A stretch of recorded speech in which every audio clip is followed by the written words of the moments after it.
ni bëy wéy na mbuus ndax xam nga tey pour nekk candidat dafa am 9 pièces yi nga war a déposer te barki démb ñu nekkoon conseil constitutionnel dégg nañ bu baax le président Badio mu ne candidat boo xamante ne sa dossier matul wala am na élément bu ci manqué donc yow sa candidature duñu ko valider te man gisuma fenn ci code électoral bu ñu ne nit boo xamante ne dafa am fu nga demoon ñu tere la am fiche parrainage boo constaté ak huissier dinañ la permettre loolu mu jàll. est-ce que tey loolu ñoom buñ ko defoon tey du am jurisprudence après buy posé wu ëllëg.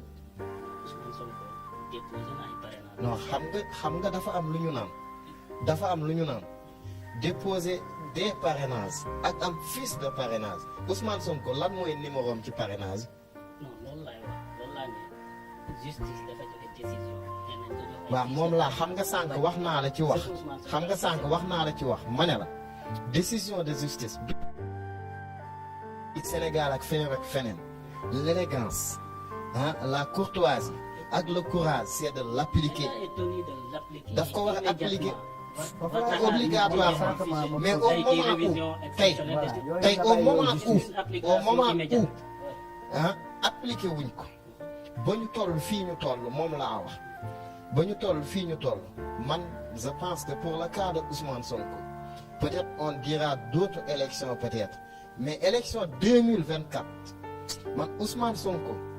fu muy jaar ba nekk candidat man gisuma ko tey nag coow li mën na bari nit ñi ku ne mën nga wax par rapport ak sa position mais tey man damay wax par rapport ak des faits maanaam faits yi fi ne mooy Ousmane Sonko dafa déposer un dossier incomplet te niñ ko waxee tout dossier incomplet sa candidature mënuñu ko recevoir lii nag dañ ko tooñ ak tooñuñu ko ça c'est autre chose ça c'est xaw ma ba xam yaa ngi dégg man fu may wax xam nga Ousmane Sonko moom bañ ko tiré moom moo nekkoon déjà 4e position mais lan moo tax maître Clédor ñëwul si non ça quand même bon maître Clédor quand même dama ko respecté bu baax mais quand même loolu xam nga tamit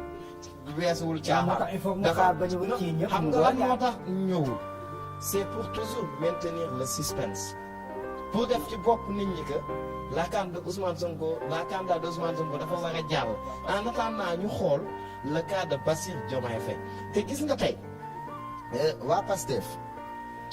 nga baal mu nag ci lu ma jël kàddu yi ça dafa am erreur bu ñu nekk di commettre te bañ ko commencé commettre dafa yàgg xam nga nekk dans un pays de droit comme le Sénégal même si que y a certains quand même yoo droit nit yoo xam te ne bafoué nañ ko fi nga ne man tey su ma bokkul élection du am ci réew loolu caaxaan la du waxi un homme responsable xam nga tey bu ñu toogee tey ba toll fii ñu toll tey yow magum jëm ñëpp toog di la xaar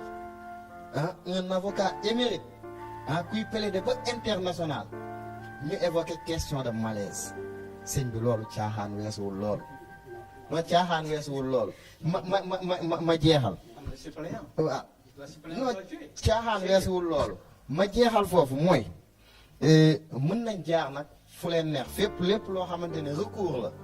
waa Ousmane Sonko yi lépp la am recours la pour ñoom mu nekk seen droit am nañ sañ-sañ ñu jaar fa mais bu ñu fawee xelu askan wi wala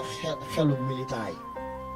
c'est-à-dire réew am nga fu muy toll il faut nga jël courage à 2 mains xam ne kat man xeex naa ba toll fii malgré je vais continuer le combat mais nag am na foo am te ne gars yi jaay nañ ma fa doole